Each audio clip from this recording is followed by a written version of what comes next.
बिस्मिल्लाहिर्रहमानिर्रहीम। सातकैन education services.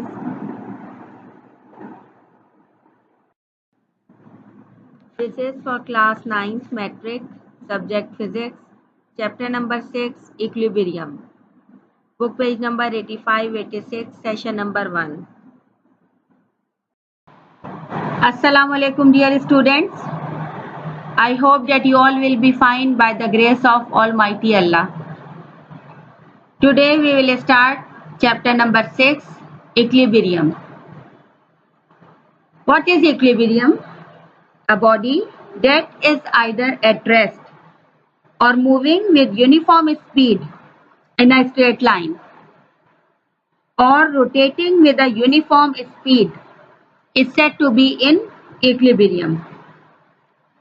Now, in order to obtain equilibrium, we must see that no unbalanced force is applied to the body.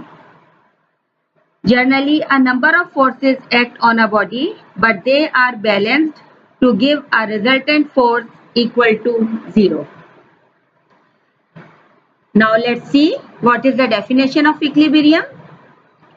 When two or more than two forces act on a body simultaneously in such a manner that there is no change either in its translational motion or its rotational motion, the body is said to be in equilibrium.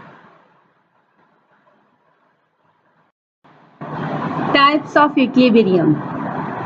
With respect to the state of a body, equilibrium may be divided into two categories. Number 1, static equilibrium. Number 2, dynamic equilibrium. Number 1, static equilibrium. If the combined effect of all the forces acting on a body is 0 and the body is in the state of rest, then its equilibrium is termed as static equilibrium. For example, all stationary bodies. A book lying on a table is said to be in static equilibrium because two forces are acting on the book, so that number 1 is weight and number 2 is the normal reaction of the surface of the table are equal in magnitude but opposite in direction, and they both are balancing each other. Number 2, dynamic equilibrium. When a body is in a state of uniform motion and the resultant of all the forces acting upon it is 0, then it is said to be in dynamic equilibrium. For example, when a paratrooper jumps from an aeroplane, he moves downwards due to the force of gravity. But when his parachute opens, the air pulls the parachute upward and cancels the weight of the person. In this way, after some time, the paratrooper moves with uniform velocity in downward direction and sets a state of dynamic equilibrium. Now students, you know what is equilibrium. No net force acts on it. Or what is concept of equilibrium? Net force is equals to 0, then the body is said to be in equilibrium condition. और हमारे पास Newton's first law of motion क्या है, वो भी यही है कि अगर कोई ऑब्जेक्ट रेस्ट पोजीशन में है या वो कंटिन्यू कर रहा है अपनी मोशन को, उस वक्त तक वो अपनी पोजीशन को चेंज नहीं कर सकता जब तक कि कोई एक्सटर्नल फोर्स उस पर काम ना करे। तो इक्विलिब्रियम कंडीशन क्या है कि अगर कोई बुक हमारे पास रखी हुई है किसी टेबल पर और उसके ऊपर कोई फोर्स एक्ट नहीं कर रही है,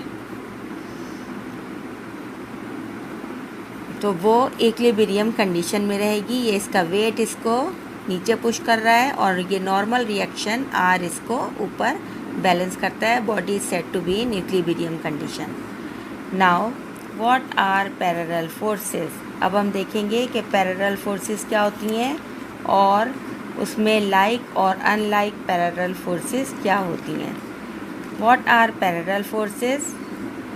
when a number of forces acts on a body and if their directions are parallel, they are called parallel forces. किसी भी बॉडी पे नंबर ऑफ फोर्सेस काम कर रही हैं, उनकी डायरेक्शंस पैरेलल है आपस में, लाइन ऑफ एक्शन उनका पैरेलल है, they are called parallel forces. हम गाड़ी की एग्जांपल लें, गाड़ी ख़राब हो गई है, उसको बहुत से लोग मिलकर पुश करें आगे की तरफ, तो वो भी पैरेलल फोर्सेस होंगी. They are acting in same direction. So in this case हमने क्या लिया है कि कोई भी एक ये बॉडी है, इस पे हमने 2 पॉइंट्स लिए ए और बी. पॉइंट ए पे फोर्स F1 वर्क कर रही है and on point B force F2 is acting. दोनों पॉइंट्स पर F1 और F2 एक्ट कर रहे हैं. Now any two given parallel forces may be like और अनलाइक. अब ये फोर्सेस जो कि किसी बॉडी पर काम कर रही हैं वो लाइक भी हो सकती हैं और अनलाइक भी हो सकती हैं. कैसे लाइक हो सकती हैं कि मैग्नीट्यूड सेम होगा और डायरेक्शन सेम होगी. दोनों की डायरेक्शन सेम है और इनका मैग्नीट्यूड भी सेम है. These forces are called like parallel forces. अब अगर कोई फोर्स इनकी ऑपोजिट डायरेक्शन हो, मैग्नीट्यूड चेंज हो, तो जाहिर है उन्हें अनलाइक पैरेलल फोर्सेस कहा जाएगा. इन this case like parallel forces हमने देखा कि 2 फोर्सेस काम कर रही हैं, F1 and F2, and they are acting in same direction. इसको इस तरीके से भी आप देख सकते हैं. ये कोई भी एक बॉडी है, ऑब्जेक्ट है, इस पे 2 फोर्सेस काम कर रही हैं, F1 and F2. They both are acting in same direction, same in magnitude. They are like parallel forces. हमने ये इस बॉडी पर ये 2 फोर्सेस देखी, दोनों डायरेक्शन सेम है, मैग्नीट्यूड सेम है, दोनों लाइक पैरेलल फोर्सेस हैं. Now consider 2 like parallel forces F1 and F2 acting on a body. इस बॉडी पर काम कर रहे हैं. F1 is acting on point A and F2 is acting on point B. What will be their resultant?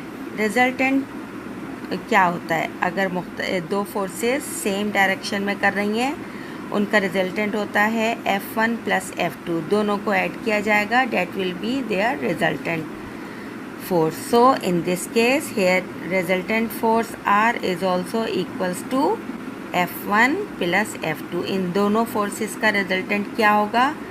F1 plus F2. Now resultant of 2 like parallel forces is a force whose magnitude is equal to the sum of these 2 forces and direction is the same as either of the force. क्योंकि दोनों ही forces एक ही direction में हैं, लिहाजा resultant दोनों forces का एक ऐसी फोर्स होगा जो कि दोनों फोर्सेस का सम होगा और उसकी डायरेक्शन जो होगी वो आइदर किसी भी फोर्स की डायरेक्शन में होगी. ये केस हमने इसमें इसकी डायरेक्शन चेंज करके आपको दिखा दिया कि रिजल्टेंट क्या है. Resultant force is a force whose sum is equal to the magnitude of both forces and direction is same as either of the force. Now this is called like parallel forces.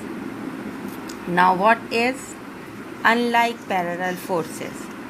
या आप कह सकते हैं what is the resultant of unlike parallel forces. Unlike parallel forces में resultant क्या होगा? Consider 2 unlike parallel forces F1 and F2. हम इन्हें क्यों कह रहे हैं कि ये unlike parallel forces हैं? ये हैं तो पैरेलल एक दूसरे के, लेकिन F1 की डायरेक्शन इस तरह है और F2 की डायरेक्शन इस तरह है. और दूसरे ये अनलाइक एक और तरीके से भी हैं. कैसे? इनका मैग्नीट्यूड चेंज है, मैग्नीट्यूड एक दूसरे से चेंज है. F1 is greater than F2. F1 is greater than F2. So हमारे पास सेकेंड केस है, unlike parallel forces, what will be their resultant, उनका रिजल्टेंट क्या होगा. So consider two unlike parallel forces F1 and F2 acting on a body at point A and F2 at point B. Now suppose their resultant R is equals to sum of these two forces F1 plus F2. Why it is negative? Because it is in opposite direction. Force F2 is in opposite direction. So their resultant is equals to F1 plus minus F2. So resultant will be F1 minus F2. ये क्या case है? If both forces are equal, दोनों forces ये equal हों, ये ना हो F1 is greater than F2, F1 is equals to F2, तब क्या होगा? हमारे पास इनका रिजल्टेंट ज़ीरो हो जाएगा. ये फॉर एग्जांपल 5 न्यूटन है, ये भी 5 न्यूटन है, तो दोनों कैंसिल कर देंगे, हमारे पास रिजल्टेंट ज़ीरो होगा. Then it will be in equilibrium condition. अब ये इनका मैग्नीट्यूड डिफरेंट है, तो ये इक्विलिब्रियम कंडीशन में नहीं होगा. ना हमने ये केस भी देख लिया. अब हमारे पास क्या है कि resultant of two unlike parallel forces is a force whose magnitude is equal to the difference of the magnitudes of the two forces and direction will be same as that of the greater force. उसकी direction क्या होगी? Greater force वाली होगी. उसका magnitude क्या होगा? दोनों forces के मैग्नीट्यूड के डिफरेंस के इक्वल रिजल्टेंट होगा. Now what is the resultant of unlike parallel forces? Unlike parallel forces में क्या कंडीशन है? F1 पॉइंट ए पे एक्ट कर रहा है, F2 पॉइंट बी पे एक्ट करता है. F1 is greater than F2. Then what will be their resultant? Their resultant will be F1 minus F2. हम क्या कहेंगे कि resultant of two unlike parallel forces is also a force whose magnitude is equal to the difference of the magnitudes of two forces and direction will be same as that of the greater force. और ये condition मैंने आपको बताई थी कि अगर दोनों forces equal होंगी तो रिजल्टेंट विल बी ज़ीरो. ये कंडीशन बताई मैंने आपको. If both forces are equal then their resultant will be zero.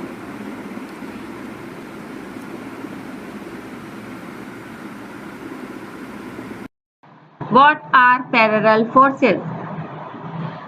A parallel force system is a situation in which two forces of equal magnitude act in the same direction within the same plane. Or you can say when a number of forces acting on a body are parallel to each other, then they are called parallel forces. There are two kinds of parallel forces. Number one, like parallel forces, and number two, unlike parallel forces. Now, what are like parallel forces? The forces whose lines of action are parallel to each other and all of them act in the same direction, then they are like parallel forces. As you can see, like parallel forces, here are four forces acting in the same direction. Unlike parallel forces, the forces whose lines of action are parallel to each other, but their directions are not same, opposite to, or you can say opposite to each other. As you can see here, four forces are acting and their directions are opposite to each other. then they are called as unlike parallel forces.